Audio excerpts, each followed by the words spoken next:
mensagem de hoje tem o tema Questão de Tempo. Tem um filme que chama Questão de Tempo. Não sei se você já assistiu esse filme. O pessoal está rindo aqui porque eu já estou falando sobre filmes, né, pastor? Eu sempre falo, irmãos. Enfim, mas olha só, não vou falar sobre esse filme agora. Só foi uma lembrança. Porque esse é um filme que fala sobre felicidade, apesar do tema da reflexão ser questão de tempo. Porque vamos falar sobre isso também hoje pela manhã.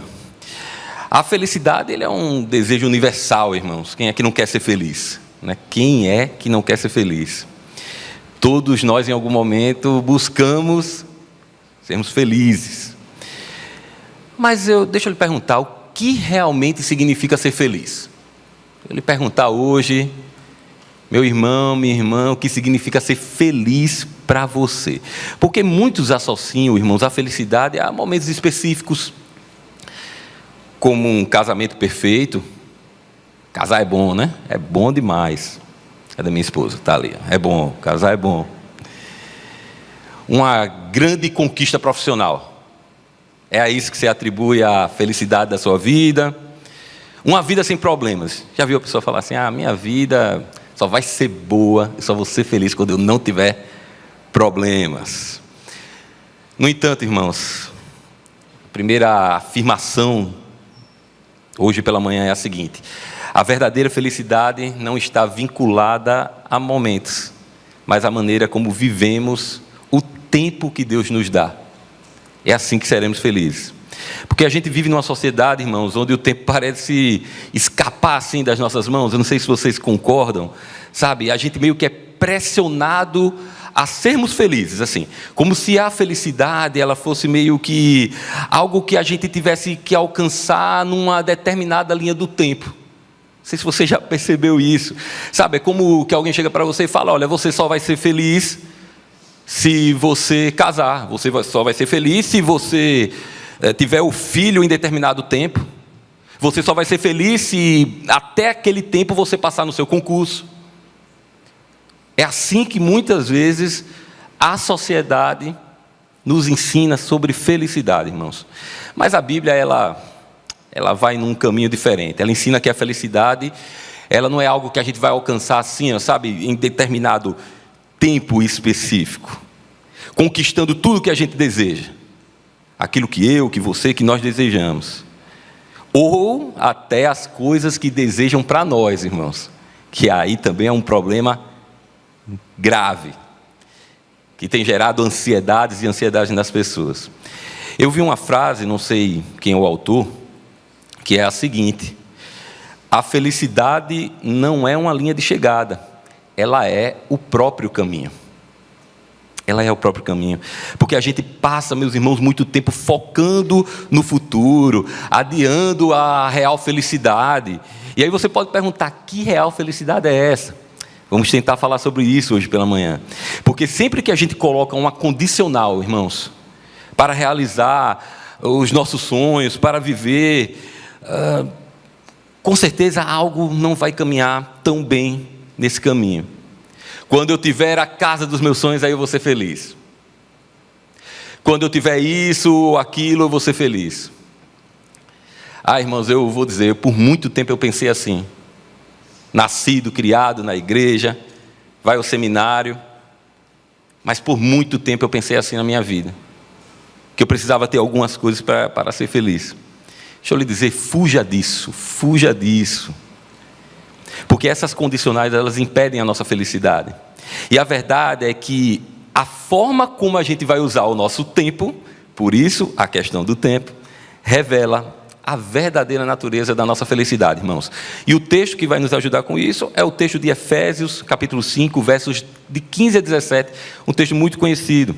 Porque o apóstolo Paulo aqui vai nos desafiar, irmãos, a vivermos com sabedoria, aproveitarmos o tempo da melhor forma, falando inclusive que o tempo é um presente para nós. Então, abra aí em Efésios 5, de 15 a 17. O texto vai ser projetado, você que está também acompanhando o nosso culto no seu lar vai poder acompanhar também pela projeção. Efésios 5, de 15 a 17, diz o seguinte: tenham cuidado com a maneira como vocês vivem. que não sejam como insensatos, mas como sábios, aproveitando ao máximo cada oportunidade, porque os dias são maus. Portanto, não sejam insensatos, mas procurem compreender qual é a vontade do Senhor. Amém, irmãos? Paulo estava preso quando escreveu essa carta, como outras cartas que ele escreveu. E o contexto da carta aos Efésios, irmãos, é de um encorajamento à igreja de Éfeso. Ele tinha um foco na unidade do corpo de Cristo, na edificação da igreja, mas também, irmãos, na vida cristã prática. Também na prática, no dia a dia. E Efésios, ela é uma carta assim, super rica, sabe, irmãos, em doutrina. Mas ela também é muito prática, ela tem orientação, traz orientações, na verdade, de como os cristãos vão viver essa resposta à graça que Deus nos dá. E Paulo, ele nos exorta a quê? Ande sabiamente, é o que ele fala para a gente. Aproveite o tempo da forma correta. É isso que ele está falando, e ainda diz assim, faça com cuidado. Porque ele destaca, irmãos, que a sabedoria cristã, ela envolve muito mais, sabe, do que evitar o erro. Ele fala que a sabedoria cristã é muito mais que isso. Ele fala que, na verdade, a sabedoria cristã, irmãos, é entender e aplicar a vontade de Deus de maneira prática no cotidiano. Eu não sei se você está entendendo o que eu estou falando quando eu falo de evitar o erro. Isso me lembra, na época, assim, as provas de colégio. E assim, eu não vou falar aqui, irmãos, os pais, viu, sobre pesca, viu? Vocês sabem que eu falo isso, não pode pescar, eu já usei adolescentes aqui. Mas na minha época, irmãos, lá no Colégio Batista, no saudoso Colégio Batista, quando eu estudava lá, que a gente chegava numa questão, havia uma combinação entre a gente. Olha, se não sabe, é a alternativa B ou D. E aí um dia eu conversando com um rapaz de outra turma, ele disse, lá na turma é C ou D. Eu falei, rapaz, tem alguma coisa errada, porque a prova é a mesma, então alguém vai errar aí. E sabe quando a gente vai fazendo questões que a gente vai eliminando, irmãos, assim, a gente não sabe a resposta correta, mas a gente vai eliminando pela alternativa. Não, essa aqui não é. Essa aqui não é. É mais ou menos o que Paulo está dizendo para a gente. Olha, cuidado para você não levar uma vida automática, onde você vai eliminando os erros assim. Porque Paulo está falando que há uma sabedoria maior, que vem de um entendimento, que vem de uma busca, e que vem do poder do Espírito Santo em nossas vidas. O crente, ele tem que buscar, irmãos, essa sabedoria divina, porque ele tem que agir com integridade e sensatez em todas as situações. É difícil? É. Mas isso é o que a Bíblia nos propõe, e é isso que devemos buscar. O cristão, ele tem que buscar conhecimento, o cristão, ele precisa desses elementos. E não dá, irmão, sabe o quê? Para a gente fazer pescas na vida. Não dá para a gente, em todas as oportunidades, nas provas da vida, a gente ficar chutando respostas o tempo todo. Não dá para ser assim. Não dá para responder sempre no chute, sabe? Na eliminação para sempre. Precisamos buscar o conhecimento do Senhor. E essa sabedoria, irmãos, é o caminho para encontrar a felicidade. É isso que Paulo nos propõe. Contudo, na nossa sociedade, nos dias de hoje, como eu falei, muita gente fala que a base da felicidade é o quê, irmãos? Sucesso. Tenha sucesso e você será feliz. É o que falam aí pra gente. E o Rubem Alves, num livro, um pequenino livro dele, chamado Pensamentos que Penso Quando Não Estou Pensando. Esses são os melhores. Diz o seguinte, olha só o que Rubem Alves nos conta. Ele fala o seguinte, uma emissora de rádio pertencente a uma igreja queria me entrevistar. Estavam entrevistando homens de sucesso. A religião ajuda as pessoas a serem bem-sucedidas. Aí eu respondi que não sabia o que era sucesso. Disse mais que não sabia o que o sucesso tinha a ver com a fé cristã. Isso muito embora a moda seja anunciar a mentira. Deus o criou para ter sucesso. Quem está bem com Deus tem sucesso? É por isso que é importante estar bem com Deus? Respondi que todos os homens que eu admirava foram homens fracassados. Porque sucesso é algo que tem a ver com valores de um grupo social dominante. Pensamento de Rubem Alves. E aí ele continua, e os homens que admiro estiveram sempre andando na direção contrária. O sorriso estereotipado dos profetas do sucesso, dentes brancos à mostra. Seu destino é o pódio. Causa-me repulsa. Nunca mais entraram em contato comigo. Não tiveram sucesso. Irmãos, Rubem Alves, ele fala sobre os homens que ele admirava. E deixa eu lhe perguntar, com muita sinceridade, pense aí no seu lugar. As pessoas que você mais admira na vida, nunca passaram por momentos difíceis? Nunca perderam? Nunca fracassaram? Só ganharam? O que você considera sucesso numa pessoa que você admira? Suas conquistas ou o seu caráter? A gente precisa refletir nisso, irmãos, porque a felicidade verdadeira vai ser encontrada quando a gente aproveitar o tempo que Deus nos dá da melhor forma. Sabe por quê, irmãos? Primeiro, porque o tempo é um presente divino. O tempo é um presente divino, a maneira como você vive vai impactar a felicidade. O tempo, ele é um presente, assim, muito... A palavra é essa mesmo, muito precioso que Deus nos dá. E aí a pergunta é como a gente tem vivido esse tempo. E Paulo nos ensina, lá no início do capítulo 5, o que lemos, que a gente tem que abandonar uma vida de escuridão, caracterizada por pecados, por práticas da nossa velha vida, e viver como os filhos da luz. Efésios 5, 8 e 9 diz: porque outrora vocês eram trevas, mas agora são luz no Senhor. Vivam como filhos da luz, pois o fruto da luz consiste em toda bondade, justiça e verdade. A luz aqui, irmãos, é um símbolo de conhecimento e pureza. A sabedoria que a gente conhece, que vem de Cristo, chama a gente a viver de uma maneira diferente dessa que nós falamos agora há pouco, que o mundo tem ensinado para a gente. A sabedoria e a felicidade voltada para o sucesso. E Efésios 5, 15 e 16, texto que já lemos, os 2 primeiros versos, vão falar, vou repetir: prestem atenção em como vocês vivem, não vivam como insensatos, mas como sábios, aproveitando ao máximo cada oportunidade, porque os dias são maus. Porque as pessoas sábias, irmãos, elas tiram proveito do tempo. O verbo aqui, eu não sou muito bom do grego, mas o verbo aqui é hexagorazó, que pode significar remir no sentido de resgate, algo que você resgata, que você compra de volta. E se esse, irmãos, for o significado aqui, é meio que Paulo está fazendo o apelo, falando, você tem que remir o tempo da sua escravidão, ao mal, daquilo que desagrada ao Senhor. Ou seja, irmãos, remir ao tempo implica aqui em 2 verdades para a gente. A primeira delas é que devemos ter uma vida marcada pela santidade. Temos que ter uma vida marcada pela santidade. Efésios 5, de 1 a 7, lá no início do capítulo, Paulo ele vai exortar os cristãos a imitarem a Deus. E ele fala, olha, viva em amor a Cristo. Viva como Ele fez. E Ele nos adverte contra imoralidade sexual, impureza, cobiça, linguagem inapropriada, coisas do dia a dia. Ele ressalta que essas práticas, elas não são próprias para quem quer ser santo, para quem no seu tempo, no seu dia a dia, quer empregar a santidade. E Paulo, ele alerta que aqueles que persistem nesse tipo de comportamento não terão herança no reino de Deus. E também não deve se associar com quem vive dessa forma, por completo, em essência, e ser influenciado por isso. Mas uma segunda forma da gente viver, tirando o maior proveito do tempo, é por atos de misericórdia e por palavras ajudadoras também.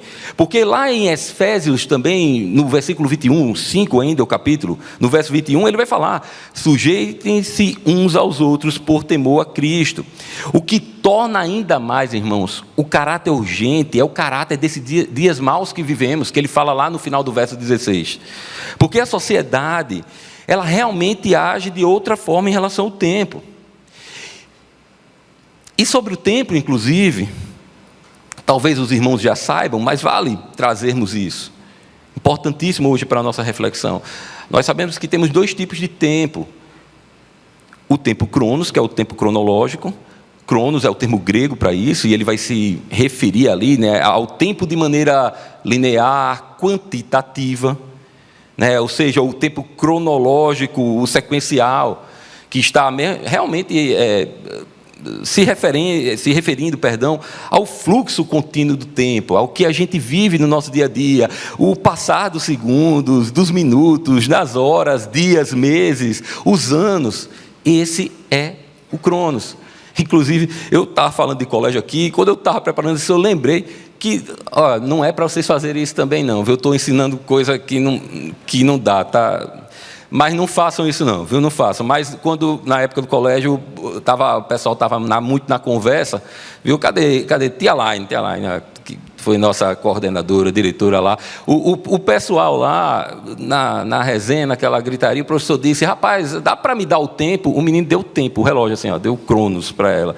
Deu o relógio para ela. Foi suspenso o bichinho. Mas puderam, né, irmãos? Não dá, né? Porque é isso, irmãos, é o tempo que a gente pode contar. E ele provavelmente não aproveitou muito o tempo Cronos dele para aplicar o tempo Kairos, que é o tempo oportuno, irmãos. O Kairos, né, por outro lado, ele vai se referir a, como eu falei, esse tempo oportuno, o momento adequado. Ele é meio que ao contrário, ele não se conta, ele é qualitativo, ele não é quantitativo, ele é espiritual. E esse conceito, irmãos, ele não está relacionado realmente àquilo que a gente conta, mas sim a um momento assim, de uma intervenção realmente, uma ação divina. É chamado de o tempo divino, o tempo de Deus. E o momento exato em que Deus vai chamar a alguém, irmãos, a agir. Nesse momento. Esse, irmãos, é o tempo em que as oportunidades se abrem para a gente realizar a vontade de Deus. Nós temos, irmãos, na nossa frente, sempre teremos o Kairos, o tempo, a oportunidade de empregarmos a vontade de Deus de maneira assim, muito especial nas nossas vidas e na vida dos outros. 2 textos vão nos trazer isso. O primeiro é o de Marcos 1,15, onde ele fala, o tempo Kairos está aí, o tempo está cumprido e o reino de Deus está próximo. Arrependei-vos e crede no Evangelho. E em Efésios 5,16, o versículo que a gente leu, é nesse sentido, remindo o tempo, o Kairos, porque os dias são maus. Então, certamente, irmãos, as pessoas sábias, elas têm consciência desse tempo Kairos, desse tempo precioso. E olhando para o tempo cronológico, todos nós temos a mesma quantidade de tempo à nossa disposição. Já notou isso, irmãos? Eu acho que tem gente que pensa que tem mais tempo que o outro no dia. Mas todos nós temos 24 horas por dia. Todos nós temos os 60 minutos ali. Todos nós temos o mesmo tempo. Nenhum de nós pode esticar o tempo também. Então as pessoas sábias, elas empregam o maior proveito possível nesse tempo. E aí, irmãos, eles vão se agarrar à melhor oportunidade. A gente precisa fazer isso.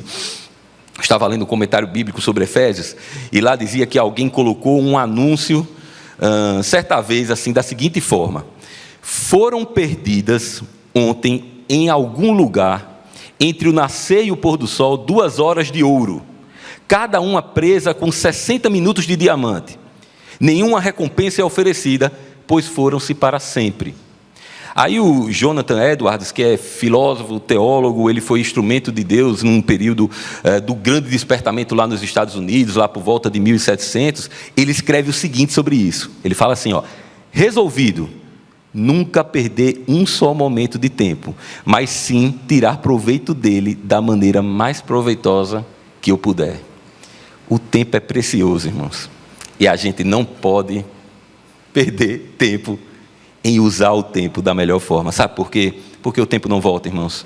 Mas a gente pode fazer o nosso melhor. A gente pode entregar o nosso melhor. E o John Stott diz assim: o tempo é o espaço onde o homem vive.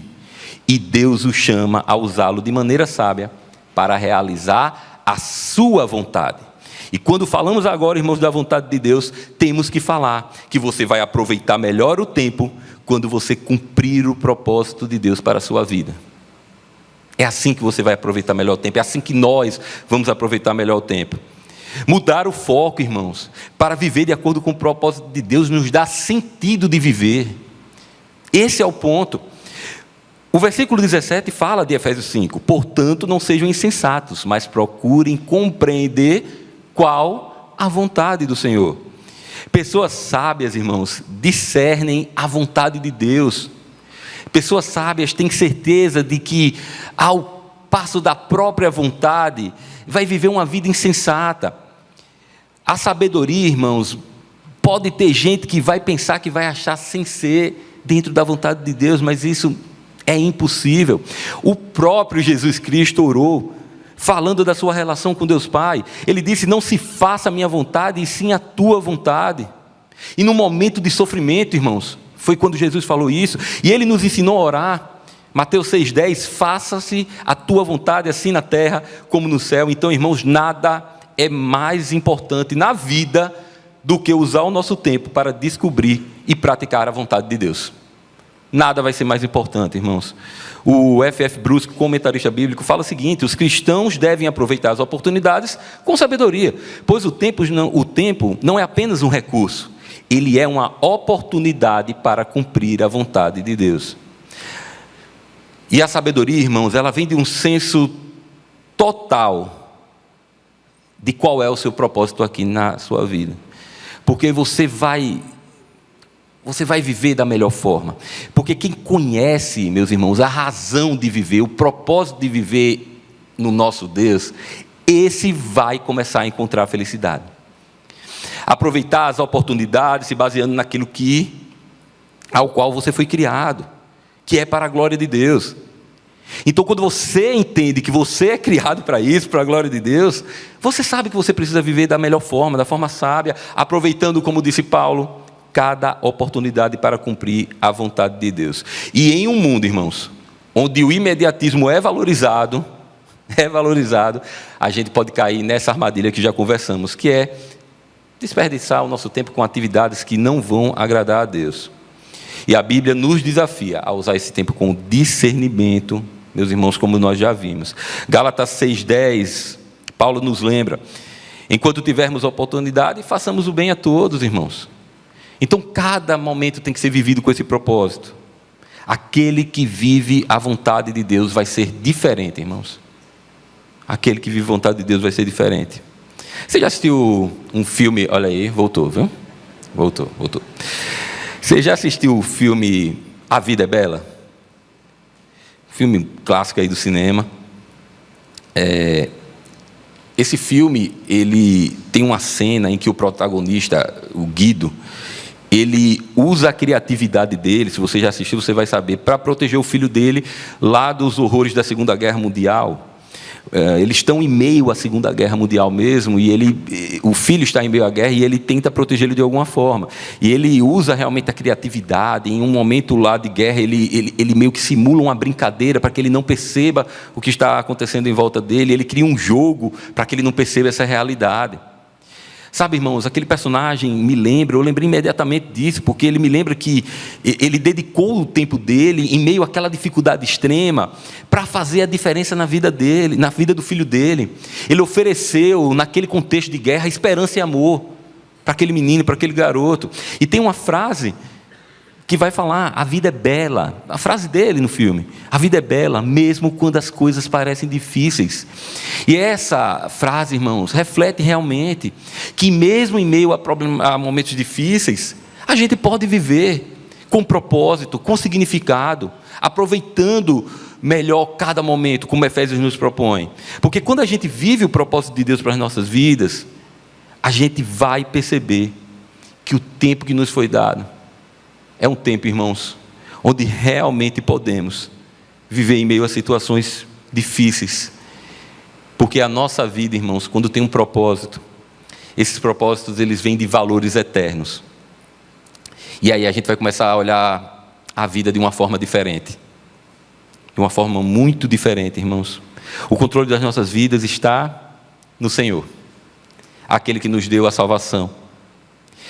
E aí, irmãos, se olharmos para isso, com certeza, nós vamos olhar para as circunstâncias e vamos encontrar, sabe o que, irmãos? Vamos olhar para as circunstâncias e vamos enxergar milagres. Vamos enxergar milagres, irmãos. Quero lhe contar algo. Recentemente eu perdi consideração de um tio meu. Alguns irmãos conhecem da primeira igreja, e o pai de um grande amigo meu, talvez um dos meus melhores amigos de vida. E a partir dali eu comecei a refletir muito sobre algumas coisas, irmãos. A partir daquele momento, a gente sempre reflete na vida, mas aquele fato desde o final do início de novembro, falou muito a minha vida em algumas coisas. E aí recentemente um pai também de um outro amigo. O pai dele eu não tinha tanta intimidade, ele também veio a falecer. E fui ao sepultamento, e eles tiveram o momento lá deles de cerimônia religiosa. E quando fomos para aquele momento onde o caixão está descendo, os filhos pediram para dar uma palavra. E esse rapaz que eu conheço, ele falou o seguinte, ele disse, olha, ele tem na base dos 30 e poucos anos, eu acredito. E aí ele disse assim, olha, a maior parte da minha vida foi meio que brigando com meu pai. Eu não entendia bem o meu pai. Ou eu não queria entender bem o meu pai. E aí ele disse assim, mas, como vocês sabem, os que estavam ali, ele teve uma enfermidade muito pesada, há 4 anos atrás. E foi a partir dessa enfermidade que eu pude realmente ser um filho para o meu pai. Que eu pude compreender. E eu pude viver junto com o meu pai. E aí a irmã dele complementou a palavra. E disse assim, olha, quer que eu lhe diga uma coisa? O nosso pai era uma pessoa que trabalhava muito. E ela não fez nenhuma crítica em relação a isso, porque ele precisava fazer isso. Então a gente não teve muito tempo com ele. Mas os últimos 4 anos, onde ele ficou numa situação, depois da sua enfermidade, em que ele não podia trabalhar tanto, nós tivemos os melhores momentos da nossa vida com o nosso pai. Nós tivemos momentos de brincadeira, de viagem, nós tivemos os melhores momentos. Ele falou, rapaz, eu pude compreender o meu pai, eu pude ser perdoado pelo meu pai. E aí ela falou algo que é justamente o que eu queria encaixar aqui na nossa reflexão, irmãos. Ela disse assim, olha, esses 4 anos foram um milagre nas nossas vidas. E eu chego realmente a me emocionar, porque aquilo ali foi algo para mim que falou muito no meu coração. Meus irmãos, escute bem, ela falou que aquele momento é um momento que vai ficar eterno para eles. Questão de tempo, irmãos, e de felicidade é questão de eternidade. Questão de tempo e de felicidade é questão de eternidade. A verdadeira felicidade, irmãos, está nos valores eternos. Nós sabemos disso. O texto que lemos agora há pouco fala sobre isso, de cumprir a vontade de Deus, aproveitar o tempo da melhor forma. A verdadeira felicidade, irmãos, é aquela que é vivida quando a gente fixa os nossos olhos na eternidade. Quando a gente entende que a nossa vida é passageira e o que a gente fizer aqui vai ter um impacto, irmãos, mais eterno.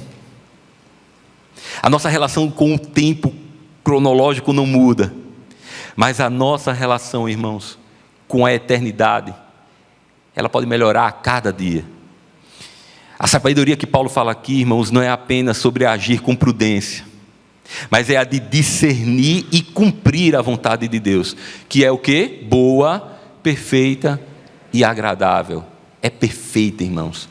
Só na eternidade encontraremos, irmãos, esses valores eternos e perfeitos. Só assim nós vamos encontrar. 1 João 2,17 diz, o mundo passa e a sua concupiscência, mas aquele que faz a vontade de Deus permanece para sempre.